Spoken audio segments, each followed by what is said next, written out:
Speaker, sir, today is truly a historic day because finally the women of India who have been waiting for almost 40 years for their right, for their due to participate in the national policy making process will finally get their share. The Narendra Modi government, by the 3 bills that have now been introduced, is not only going to fast track the Women's Reservation Bill and its applicability from 2029, it is also going to write a new chapter in the development journey of India by for the first time giving the Nari Shakti of this country a vocal, visible, credible, tangible representation in the nation building process. I would want to, on behalf of all the women of this country, congratulate and thank Prime Minister Narendra Modi for these 3 very important and historic bills that are fast-tracking, catalyzing the participation of women in the country's politics. Speaker, sir, the journey of the Women Representation Bill, the Women Reservation Bill that started in 1996 and is finally now seen crucial in 2026. This 30-year journey has seen a checkered history.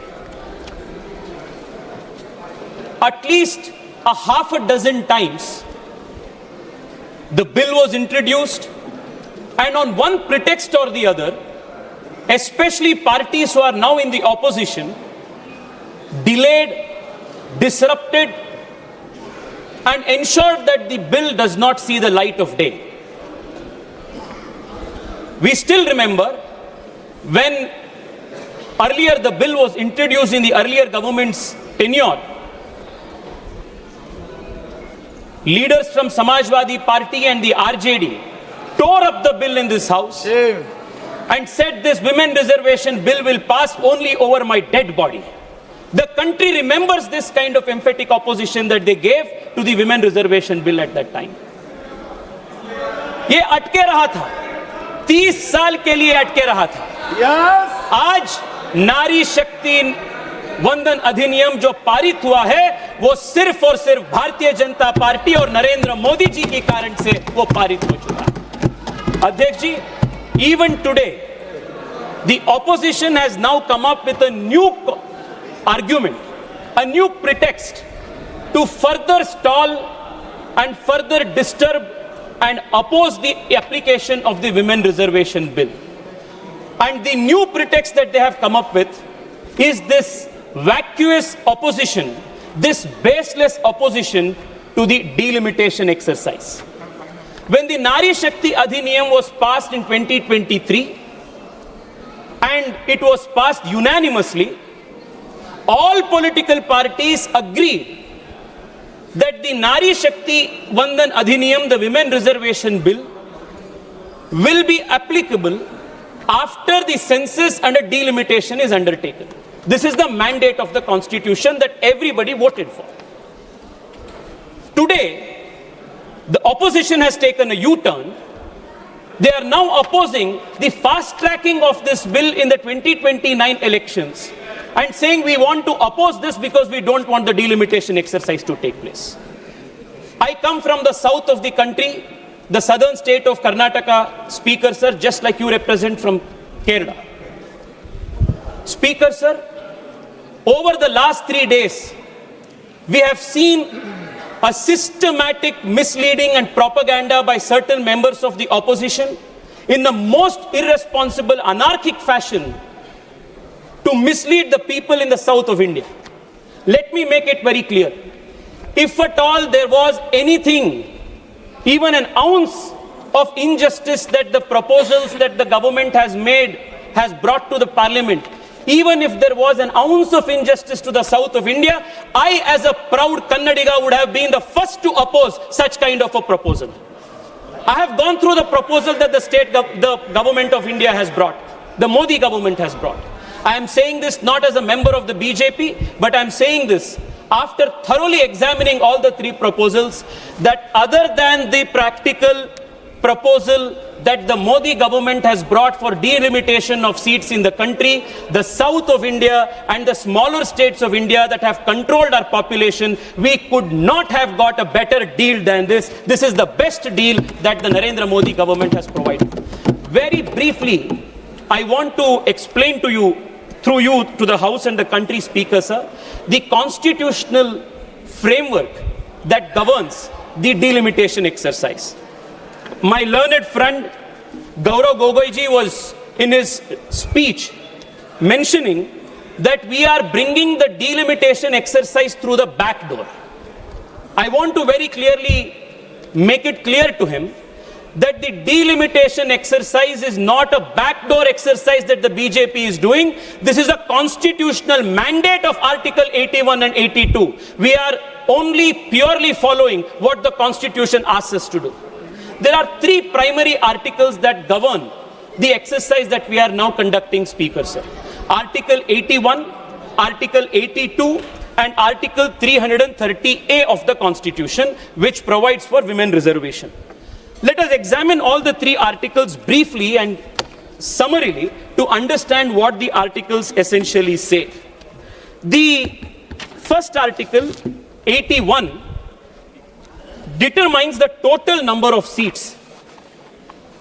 It also says that the total number of seats meant to the Lok Sabha, the House of People, must be divided across the country in such a manner that the ratio between the number of total seats and the population of the state is, so far as practicable, the same for all states. This is the first requirement. The second requirement of Article 81 is that within the states, the territorial constituencies shall be divided in such a manner that the ratio between the population of each constituency and the number of seats allotted is, as far as practicable, same within the state. This is the mandate of the Article 81.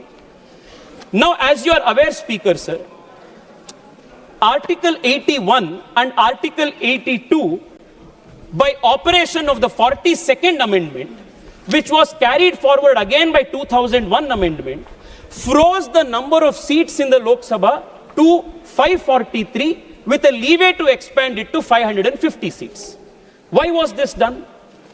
In 1997, when this was first discussed, the population in the country had not stabilized. Therefore, a compromise formula was taken that let us not put the southern states which have performed well in population control, let us not penalize them, let us freeze the number of seats. The same thing continued even in 2001. In 2001, while considering this bill, the then Law Minister Arun Jaitley ji said this to the floor of the House. He said the national population policy also envisages that the year 2026 shall be the year in which the population of the country would hopefully stabilize. Therefore, what was true till 2000 is sought to be frozen till the year 2026. That is, the year in which we anticipate, hopefully, that the population figure in the country would stabilize. This is the motive behind freezing of the seats in 1971, which was carried for another 25 years in 2001. We are now in 2026. The first argument that the opposition is making is they don't want the delimitation exercise to take place. This is the most absurd argument. In 1971, the population of the country was 550 crores. The population of the country in 2026 today is 140 crores. There are assembly constituencies and parliamentary constituencies. Again, I want to take the reference made by learned colleague Gaurav Gogoiji in his speech. There are certain assembly constituencies in this country which are 26 lakh in number. There are certain constituencies where one single MP is representing close to 38 lakh people in the country. The population of almost a small nation in Europe. How is this democratic? How is this accountable governance? How can the number of seats that was frozen in 1971 still cater to a population of 140 crore in 2026? For better governance, for better accountability and accessibility of elected representatives, Speaker, sir, delimitation is not a mere democratic imperative, it is also a constitutional duty that finally Narendra Modi government is performing today. Speaker, sir, I want to contrast this with the proposals that the Congress and the opposition is giving. The opposition says, why can't you implement women reservation as it is on the 543 seats? Why don't you freeze the number of seats? Now, were we to freeze the number of seats, it will defeat the principle in Article 81 of one person, one vote and one value. This is a very important constitutional principle that the founding fathers of the Constitution have protected.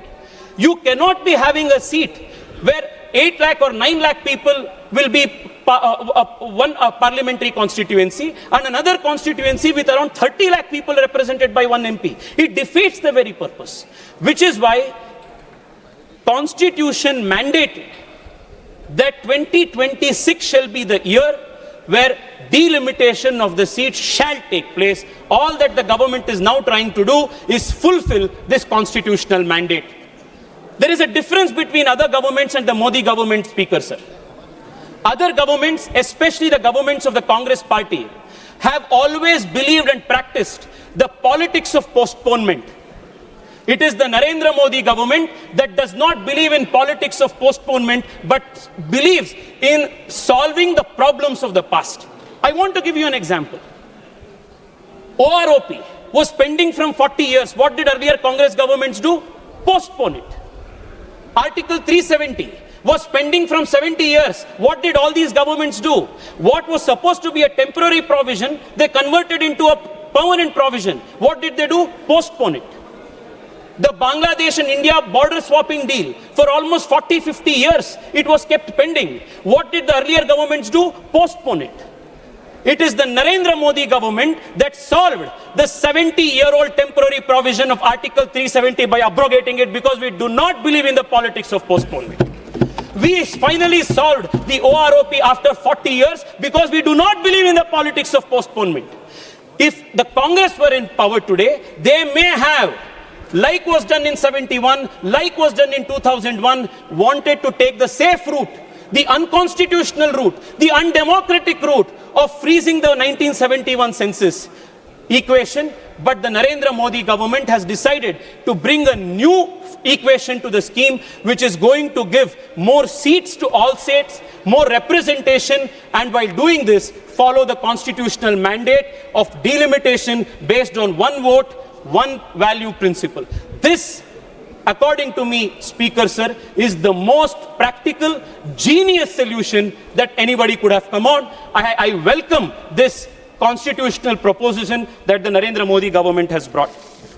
Speaker, sir, I now want to take a couple of minutes to examine the arguments that the Congress party and its leaders, the opposition and its leaders have made in opposition to these three bills.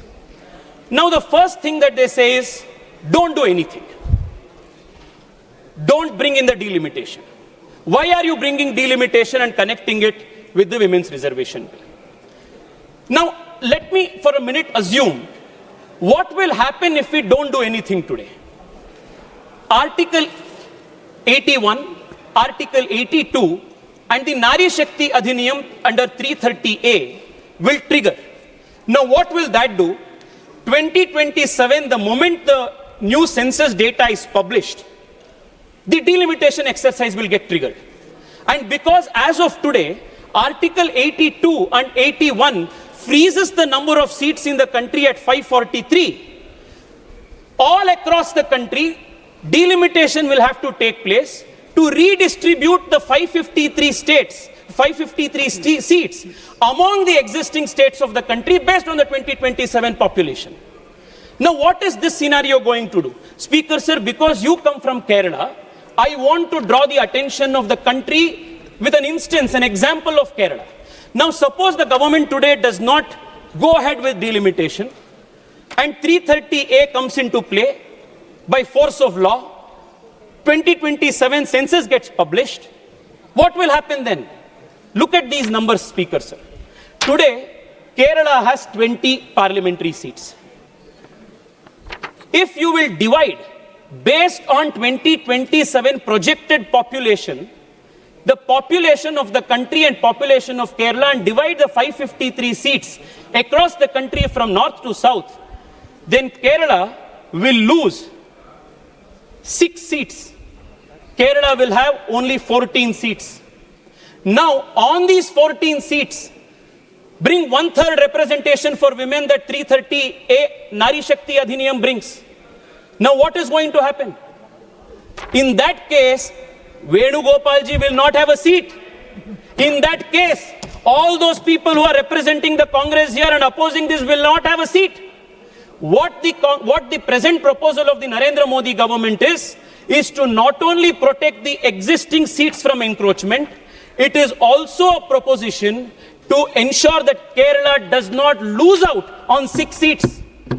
Now, for a minute, I want to assume, let us not take the 2027 census, but let us divide the country's parliamentary seats on the basis of 2011 census. Now, what will happen? 2011 census ke aadhar par, if we are going to divide the number of seats, again 543 because Article 81 freezes is at 843, again Kerala will lose 5 seats. If you take 2011 seat number, Kerala will lose 5 seats. If you take 2027 number, Kerala will lose 6 seats. What Narendra Modi government is today offering is additional 10 seats to Kerala. This is only gain and no loss. This is why I say this is the best proposal that one can bring. Speaker, sir, let me take the example of Tamil Nadu. I am glad that Rajaji has come here. Now they are making the most loudest opposition. One second. How can you convince the House how this 10 seats will be increased? By which provision? How? By which provision this 10 seats will be increased? Yes. I'm coming there, Speaker. Please. Yes. Thank you, Speaker, sir. You have asked a very pertinent question. Many questions from the opposition in the last few days is the delimitation bill, the Constitution Amendment Bill, both do not speak of this 50% increase. On what basis are you saying there is going to be a 50% increase? This is the question. Is this the question, Speaker, sir? Yes. Speaker, sir, I would want to draw your attention. Not the Speaker, Chairman, sir. Chairman, sir, sorry. I would want to draw your attention to Article 81 of the Constitution again. What does the Constitution Article 81 say? Article 81 says, as it reads today, not more than 530 states chosen by direct election from territorial constituencies in the state, not more than 20 members to represent union territories in such manner as Parliament may provide. In essence, 81.1 and 2, 81.1a, b, essentially gives 550 seats as the total seats that is now frozen. The interesting part is 81.2, where the mandate is that the above said seats, the 550 seats mentioned above, shall be allotted to each state in such a manner that the ratio between the number of population of seats and the total seats and the population of the state shall, as far as practicable, be same across the state. This is the provision that operates the 50% argument. Today what we have done, instead of 530 members, we have now increased it to 815 members for the House of People seats from the states and increased another 30 for the union territories. A 50% increase is what we have given. Now, how will this be operated? When Article 81.2 is applied and the Delimitation Commission will have to conduct the delimitation and the apportionment exercise exactly on the basis of 81.2 because it's the constitutional mandate, then they will have to reapportion the states. They reapportion the seats in the only manner possible, that is a 50% increase for every state. This is the argument. Chairman, sir, the problem is the opposition does not come prepared for debates. And even if they do come prepared for debates, they behave in a manner as though that they don't understand. Because the object is not to understand, the object is to oppose for the sake of opposing. I hope I have made myself clear, Chairman, sir. Chairman, sir, now let us examine the second argument. Now the second argument is that if there is a proportionate increase in 50% of seats for all states, then the states of southern India will lose out. Rajaji, please listen to me. I am as much as Indian from the south like you are. The only difference is I do not speak the language of separatism that the DMK practices. I believe that the country from Kashmir to Kanyakumari is one. Speaker, sir, I want to... Suryaji. Speaker, sir. Tejasvi Suryaji. Please, wait, I will. Speaker, sir. I will. Let me. Speaker, sir, let me. I will. Speaker, sir. Tejasvi Suryaji. Now, Speaker, sir. No, please. Chairman, sir, my request is, Rajaji, I will strictly stick to what the technical portion. You just hear me for 1 second. Yes. See, please don't make any allegation against against a political party. No. See, no. Please. I will. After Tejasvi Surya, I will give the opportunity since you have mentioned this right. Yes. You please wait. Speaker, sir. Speaker,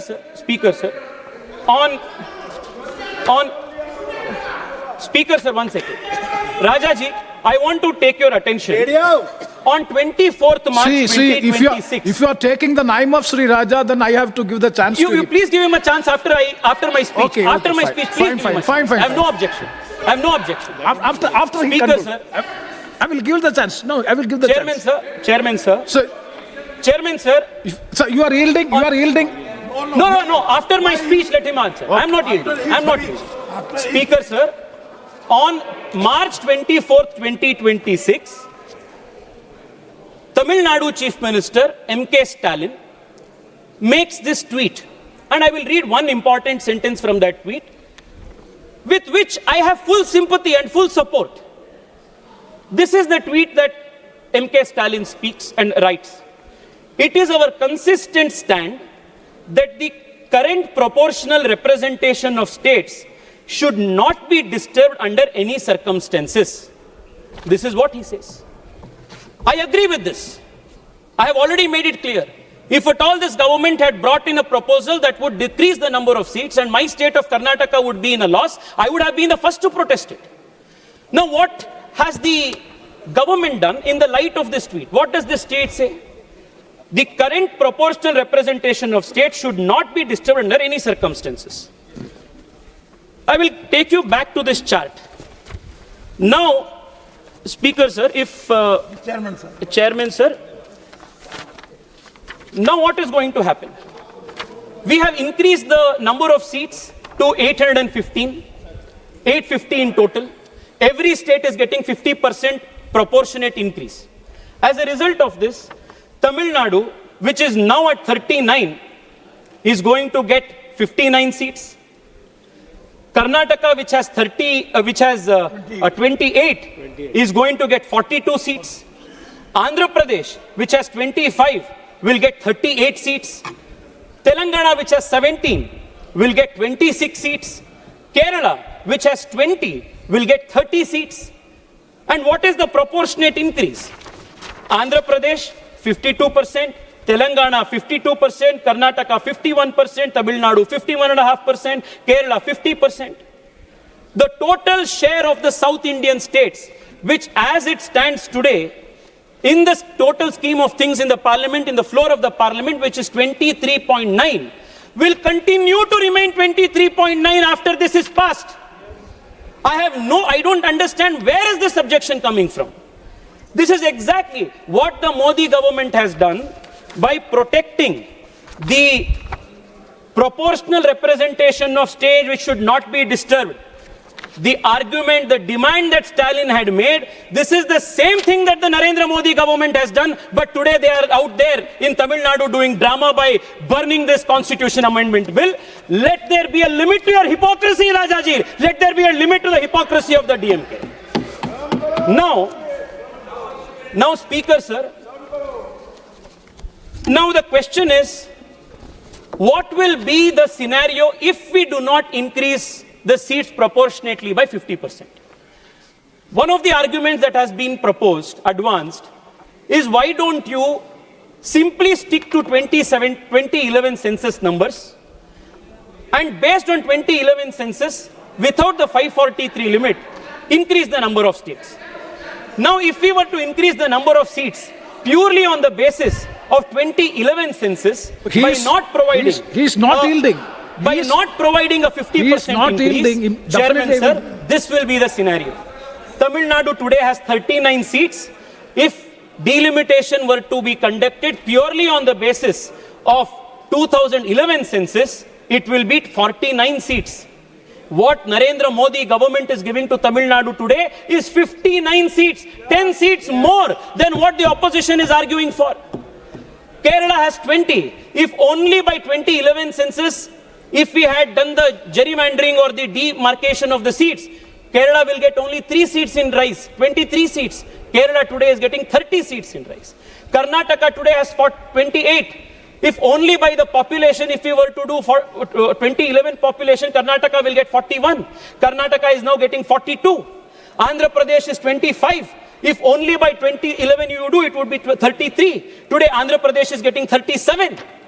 Whichever way you look at it, if you look at it from the way of 27 census, if you look at it from the way of 2011 census, if you look at it by 543 as redistribution, or by taking away all of these things and only basing it on population, none of these permutations and combination is going to give the southern states as best a deal as what Narendra Modi government has now given by this 50% proportionate increase in the population, in the seats formula.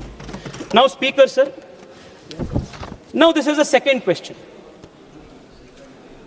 Chidambaram Saab yesterday has put a long article, a tweet, and said that the proportionate voice of the South Indian states will get diluted if there is a 50% rise in the number of seats. My question is, today, the share of the South Indian states in the overall scheme is 23.7%.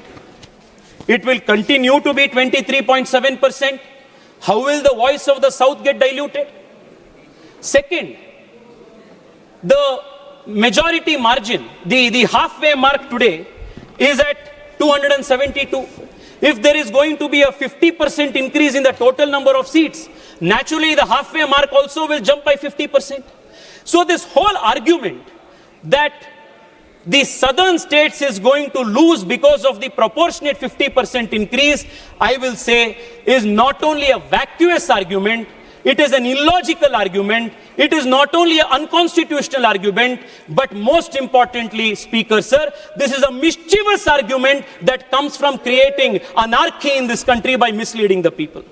Speaker, sir, now I would want to take a few minutes of the time allotted to me to examine the alternatives that the Congress party and the opposition has proposed. Now, there are broadly 3 alternatives that the Congress has proposed. The first alternative is, don't increase the 543 number of seats. Let the delimitation exercise or the Nari Shakti Adhiniyam come into existence, come into force on the 543 seats. I have already explained that one, it is constitutionally impermissible because Article 81, 82 demands the value of one vote, one value. Second, if we were to redistribute 543 seats based on 2027 census or 2011 census, the proportion of the seats that the southern states today have is going to further get reduced. Therefore, this first argument, the argument of postponing of delimitation exercise or the argument to freeze the number of seats as per 1971 absolutely holds no constitutional value and therefore must be rejected. Second, the argument that the opposition is making, the Chief Minister of Telangana has made, is to propose a very interesting hybrid model of linking the population of the state along with the GSDP, the state's per capita contribution and the state's gross development of the state. Now this argument, I don't know, Speaker Sir, who has advised the Chief Minister of Telangana. Either I can only say that they don't wish him well, because this proposal is laughable at the best and impractical at the worst. Let me explain why. First, if you will say that the vote of a common citizen in Telangana has more value than the vote of a common voter in Bihar, then you are defeating the constitutional principle of one value, one vote. आप किसके आधार पर देश में ये delimitation और exercise करना चाहते हैं? जो अमीर है क्या उनके लिए ज्यादा वोट होगा? जो गरीब है क्या उनका वोट नहीं है, उसके लिए वैल्यू नहीं है? ये किस प्रकार के आर्गुमेंट है? अध्यक्ष जी, if you will take this argument further forward, Mukesh Ambani will have 1 lakh vote and somebody like us will have only 1 vote. Is this the kind of logic that the Congress wants to build? Speaker Sir, this argument by this alternative by Telangana Chief Minister of linking delimitation and number of seats to the GSDP of the state is the most foolish argument anybody can prosper. This is unconstitutional. This defeats the value of one man, one vote, one value that the Constitution promises. Second, Speaker Sir, there is another very important dimension to this. GSD देश के GDP हो या प्रदेश के GDP हो, ये 10 साल 15 साल वो stagnant नहीं रहता है. It is not going to remain constant. Every 6 months GDP can go up, GDP can come down. 1 year GDP will be high, another year GDP will be low. Now suppose you are going to link delimitation and number of seats with the GSDP of a state. Will Telangana's and other states' number of seats keep getting fluctuated? Today, this year was a good monsoon, GDP was good, so Telangana will have 2 extra seats. Next year, Tamil Nadu had bad rainfall, therefore GDP fell down, so Tamil Nadu will lose 2 seats. Is this the argument? These are the kind of laughable alternatives that the Congress party is proposing, and on the basis of this they are misleading the people of this country. Now the second alternative that they have proposed, the third alternative. The first is not do anything. The second is which they are experts at. क्योंकि जब आप Congress party के politics को देखते आते हैं, they are the practitioners of politics of postponement. हर चीज जो देश के सामने बड़ा मुद्दा आता है आ जाता है, when they cannot address it, what do? Postpone कर दो उसको. That is their first reaction. Their first proposal is postpone it, कुछ मत करो, इसको freeze करो, which is unconstitutional. Second, the Telangana CM's proposal linking GSDP to number of seats, which again, like I demonstrated, Speaker Sir, is the most ludicrous argument. Third argument that they have given, that I read, honorable member, learned friend Shashi Tharoor has made. He has said that there should be a digressive proportionality model as per the European Union Parliament. Now, while this, true to Shashiji's nature, sounds very sophisticated, actually does not make sense in the Indian context.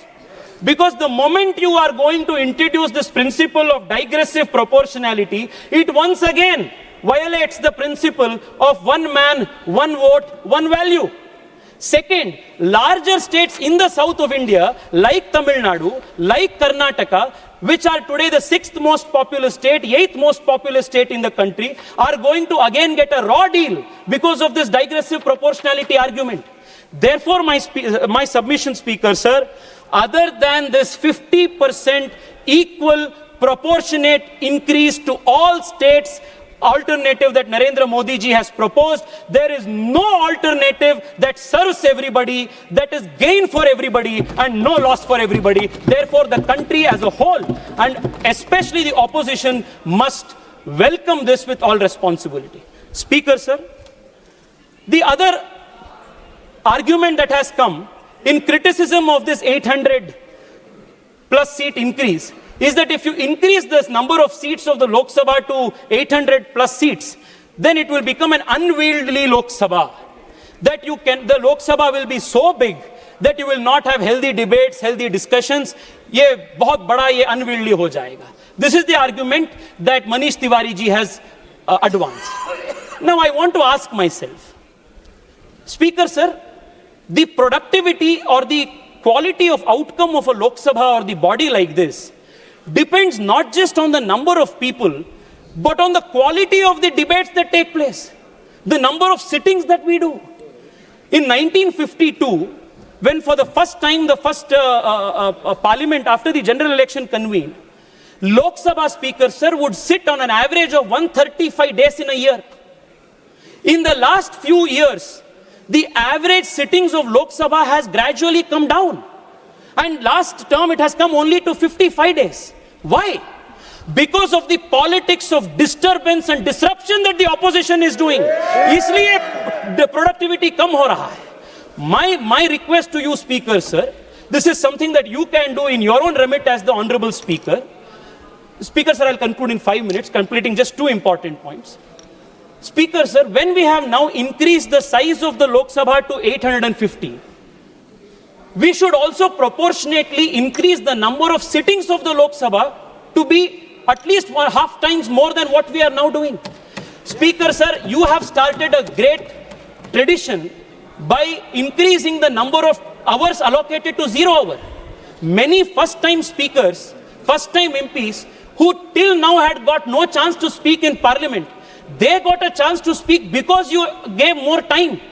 My request to you, Speaker sir, is when the Parliament is going to become a 850 member body, instead of around 55 number of sittings that we do per year, if the Lok Sabha were to sit for 125 seats, or like in the case of the Japanese Diet, if we were to sit for 150 days, then every single member representing every single constituency will get more than enough time to place on the floor of the House the problems of the constituents.